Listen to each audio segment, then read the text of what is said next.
Well, yeah, and then we run into that too with certain things like a ground lease. So on a ground lease development, essentially they're leasing the ground, and then most times they'll come in, they do their own building, Okay. and maybe we do some of the site work, utilities, kind of the basic stuff, but the building's on them. And so then we end up having to get involved, do a little bit more hand holding, because it's like we would have already been through permitting, and they're still on like their second plan. And it's like, guys, like we got to get going. Move, like right? everyone around you is already getting open. Like you guys need to go.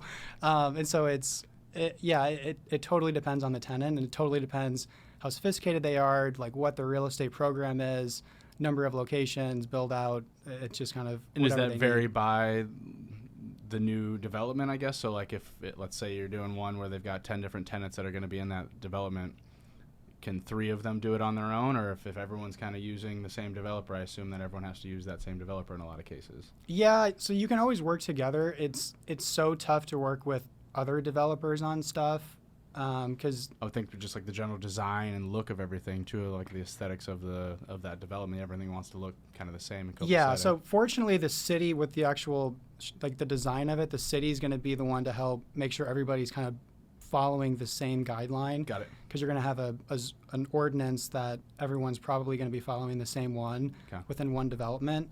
So the design wouldn't be as much of an issue. It's more so trying to figure out like who's paying for what.